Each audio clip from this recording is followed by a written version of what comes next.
Whenever it works. Okay, here we go. So cool. Could you first introduce yourself with your name and your position at Juniata? I am Professor Michael Henderson, and I have a PhD in French, and I've been working at Juniata since 1992 as essentially the French department, and I'm chair of World Languages and Cultures. Cool. And can we interview you for our project? Yes. Cool. So our first question. So I remember at Shut the door. yeah, that's a good idea. Because there's a dialogue going on out there that's probably interfering. So I remember at the dinner for Sigma Iota Rho, that we were talking about kind of this project and the political implications between basically France and Germany dealing with languages and why certain regions speak more languages, somewhat English as well. I was saying it was because the French in those regions are closer to the Germans, who speak more English naturally than the French. Could you just go into a little bit of the political background between borders, between within Eastern France, between Belgium and Germany and France, to kind of explain that? I think that you're misinterpreting what we were talking about, and because there's been a not surprising, when we think in retrospect, development in Europe with as the European Union has grown and become stronger. The sort of the breakdown or the transnational nature of the European Union has created very similar sets of laws, very similar set of ideas of what's rights, and the European Union, even though it provides translation in all of the different languages of the EU countries, the EU has primarily shifted to English as its lingua franca. And a lot of that is from people who work in EU institutions have told me a lot of that is generational. Someone who is more my age, if you were to strike up a conversation with them in the elevator or in the hallway, whatever, it would be in French. Whereas someone your age, it would be in English. Mm. And so it's definitely shifting towards English. And so with all of this sort of, the transnational unification of Europe through the EU, there has been a steady resurgence in the interest of regional languages which were for many, almost dead for all practical reasons. And so it's not so much an issue related to old borders. It's more this, at the same time you saw this breakdown of national identities, you're seeing this resurgence of regional identities. And so in northern France, for example, the version of Flemish, which is called Sti, 25 years ago, that was something that you would have to travel pretty far out into the countryside to find some old farmers who were actually speaking Sti. As young people would often say to me, "Is like Sti, yeah, my grandparents speak that, but I only speak it if I'm around them." But there has been now when you go into the bookstores in Lyon, you can find a section of books published in Sti. 25 years ago, nobody was publishing anything in Sti anymore.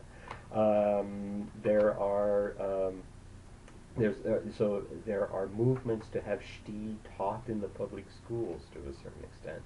In southwestern France, in the Bordeaux region where I used to live, and this was beginning already in the 80s, there was a resurgence of interest in a language called Occitan.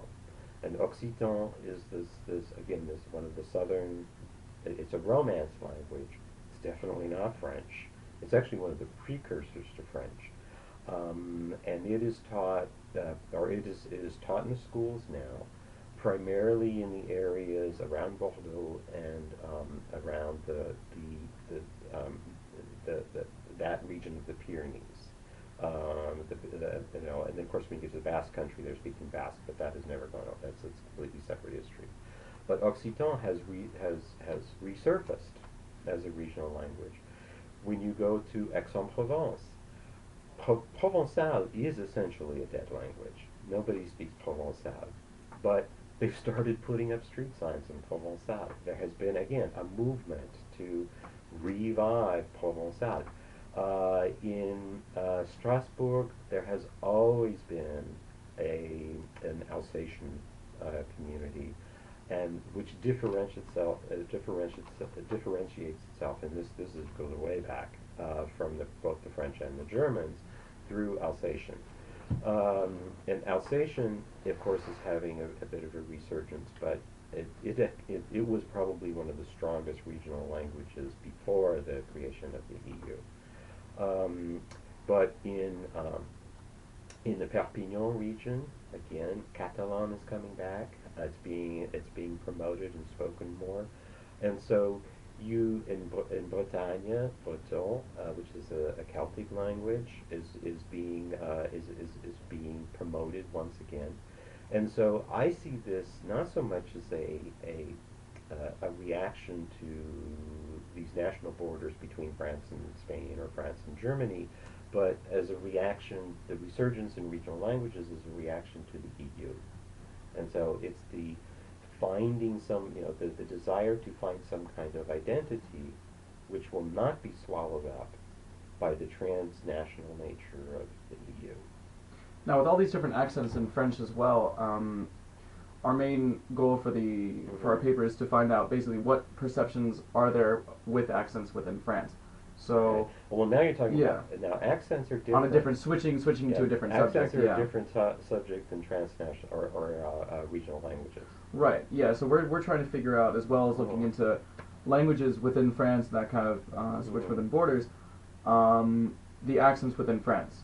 So France, even well before the resurgence of regional languages, different regions of France have had their marked accents. And so in the Southwest, there's a very strong accent. I'll just give you one. In the Southwest, for example, words that end in "in," they will add a hard G sound to the end of it.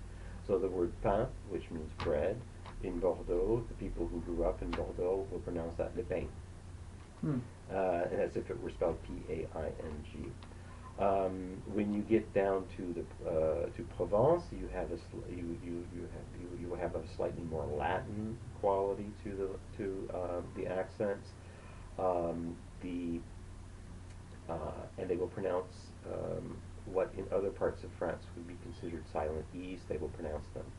So people who are from Provence, who live in Nice, for example, will tell you that they live in Nice.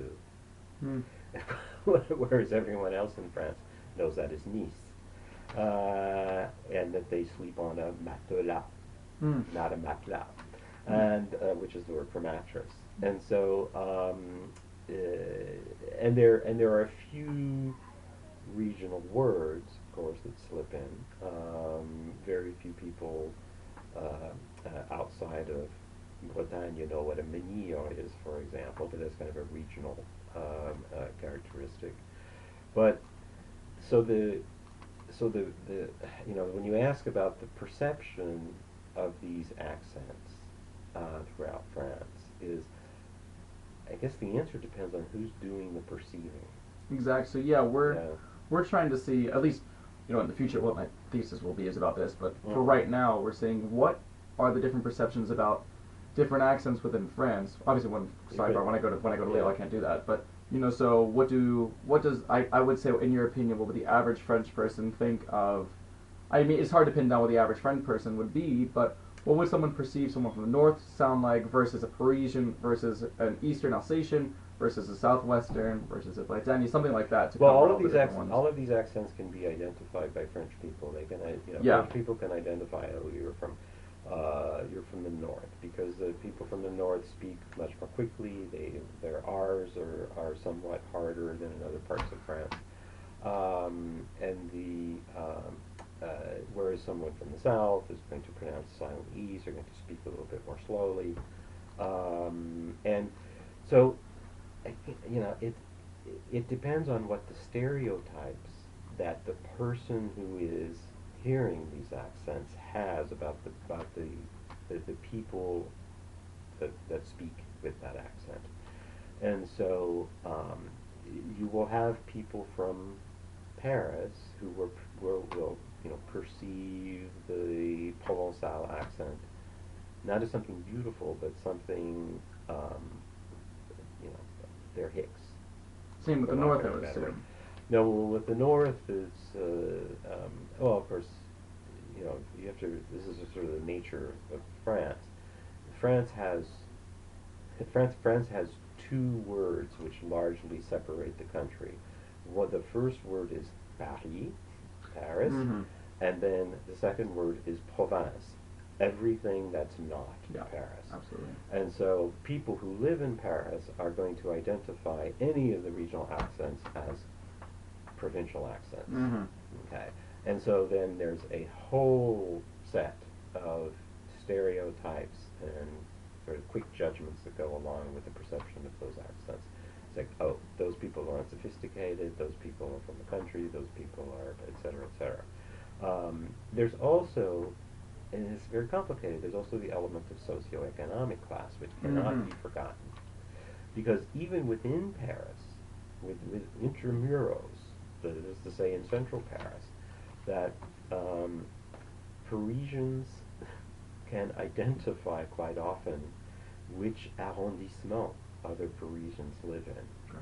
And so those people who live in, for example, the 8th arrondissement, which is a very expensive arrondissement, are perceived as speaking somewhat of a snobbish accent. And this is similar to New York, for example. Somebody from um, Manhattan can readily identify somebody from Brooklyn, supposedly, and or the Bronx. There's a Bronx accent. There's a Brooklyn accent.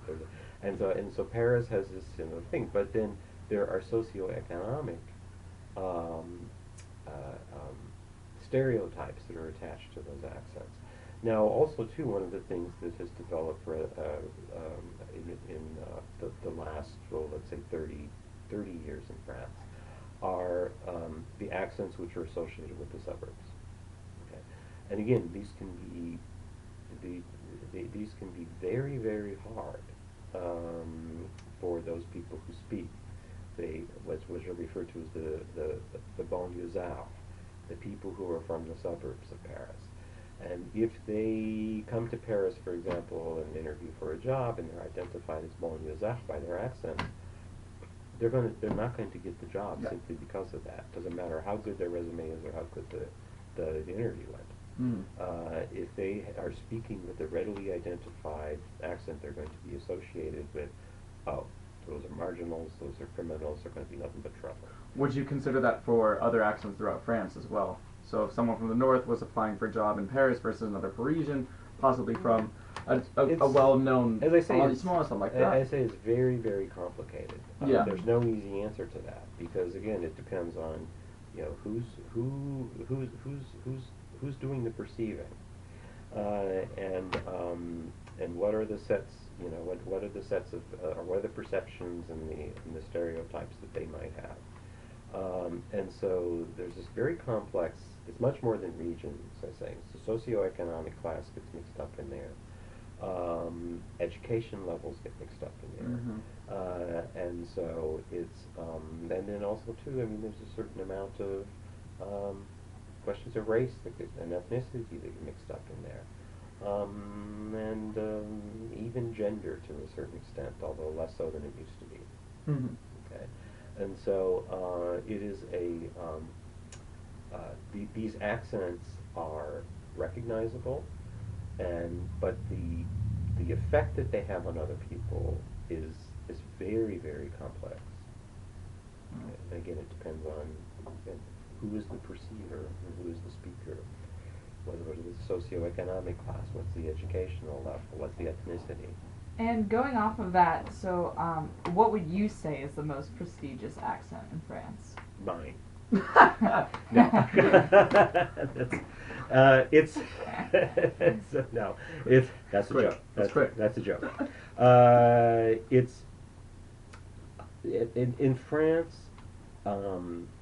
There is a social hierarchy associated with education, which is very different than in the United States. And so the better educated you are, and of course the more Parisian you are, the more that is going to be associated with intelligence, class, and you know, and meaning. And so it's one of the things that actually was very problematic about Nicolas Sarkozy, the president who was one of the few one-term presidents in recent history in France, is that he did not, unlike most politicians, do his studies at the what's called the UNA, the National School of Administration. Almost everybody in politics in France, especially those people who get very far in politics, get their degree in political science from that school. Which school? ENA. Yeah. Yeah. So it's the National School of Administration of Administrators, and so it's and he was not from that, and so he was constantly being criticized in the press because of his lousy French, because of his embarrassing turns of phrases, because of his unsophisticated way of speaking. There was a specific word for that. I forget what it was that Dominique Verbeeken was teaching us about how he used to speak like the people for the people to kind of like get on their level. Yeah. Oh, I forget. It's in my notes somewhere. Yeah. I still kept my notes from Leo. Well, I forget what, but yeah, I completely, yeah. Yeah, I mean, I don't know so if you know the he, word. and it actually it actually explains his rise in popularity and how he got elected in the first place, because he presented himself as being one of the plebes. Yeah. As being plebeian, and in fact, of course, after he was elected, the electorate very quickly realized that he wasn't; that was just an act. And so but now we have a president who is once again from the National School of Administrators, and he speaks the way a French politician should speak, which means that he speaks beautifully, and that is, again, it's a function of education. And so the more it's not so much do you speak with a middle class Parisian accent? Do you speak with a southwestern accent, or do you speak with this accent, or so that's not what brings you prestige in France. It's, do you speak as a highly educated person? Then what kind of accent does that not conform to, but come up to at the very because when you I guess it actually ends up being sort of like Oxford English. It's an accent that nobody. It's unrealistic almost. No, it's a refined accent. It's in fact it's not something natural. It's something you learn Acquired as an adult, and so you learn how to leave behind all of your regionalisms, your accent, what you grew up speaking, to speak this, to speak this language of the educated elite, and that, of course, is the accent which is prescribed by the Académie Française. So it's a prescribed kind of speech, a prescribed kind of accent, and so it's like the English that's used on the BBC. It's like no one really speaks that. almost like RP. Yeah, it's received pronunciation. But it's a sign of education. It's the highly educated elite. That's what's associated with a good French accent. Would you say it's more vocab based or accentual? So say you maybe have like a northern French accent, but you speak with such high vocabulary. And it's also grammar. Okay, so it's vocabulary and grammar rather than incredible dexterity with French grammar, in particular with somewhat less high frequency structures, such as the passé simple. So use of more passé simple. What use of the correct use of passé simple in a speech, for example, Subjunctive, possibly. but not just subjunctive. Subjunctive passé. Imparfait du subjonctif. Things that most people that even people with a university degree might not feel very comfortable attempting. And so, I mean, it is the French of the Académie Française. Okay. And so it is and so it's a highly sophisticated, highly educated version of French. Now, again, which is most prestigious, which is best? You know, you're asking me. You can't ask me to make a value judgment. Mm-hmm. Okay, they're all good. Okay, and but they all carry social signs and meaning with them. Okay, and so I can't make a judgment as to what's best, what's worse, whatever. But that's not legit.